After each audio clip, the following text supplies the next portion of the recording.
فتح ماسبزان 16 ہجری میں ماسبزان بھی فتح ہوا۔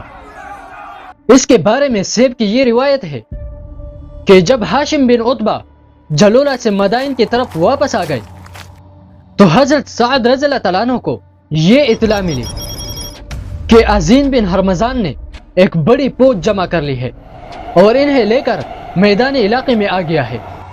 تو انہوں نے حضرت عمر رضی اللہ تعالیٰ عنہ کو اس کی اطلاع لکھ کر بھیجی۔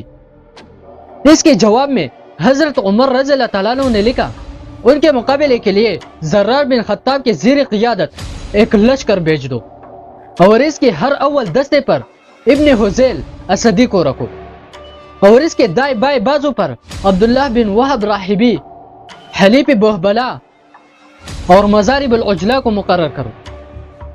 بٹ 1 منٹ، اگر مدائن کے بعد ماسبزان بھی پتہ ہوا ہے تو اس کا پورا واقعہ موجود کیوں نہیں ہے اور اس کا واقعہ لوگوں نے بیان کیوں نہیں کیا؟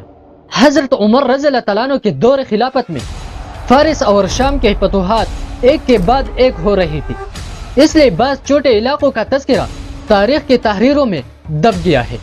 حضرت زرار بن خطاب رضی اللہ تعالیٰ عنہ جو قبیلہ محارب بن فہر سے تعلق رکھتا تھا فوج لے کر روانہ ہوئے۔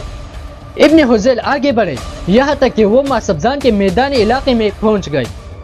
وہاں فریقین کے ہندب کے مقام پر مقابلہ ہوا اور سخت جنگ ہوئی۔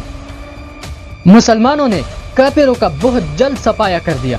حضرت زرار نے آذین کو صحیح سلامت گرفتار کر کے اس کو قید کر دیا۔ جب اس کی فوج کو شکست ہوئی تو اس کی گردن اڑا دی۔ پھر وہ تعاقب کرتے ہوئے سیروان تک پہنچ گئے اور ماسبزان پر بزور شمشیر قبضہ کر لیا۔ اس کے باشندے پہاڑوں کی طرف بھاگ گئے۔ حضرت زرار نے انہیں بلوایا اور وہ واپس وہاں رہنے لگے اور حضرت زرار بھی وہی رہنے لگے۔ جب حضرت سعد رضی اللہ تعالیٰ عنہ مدائن سے منتقل ہوئے تو انہیں بلوا لیا اور وہ کوپا میں رہنے لگے تھے۔ ماسبزان پر انہوں نے اپنا جانشین ابن حذیل اسدی کو مقرر کیا۔ یہ شہر کوپا کا ایک سرحدی مقام ہے اور اسی سال قرقیسہ کا واقعہ ماہ رجب میں ہوا۔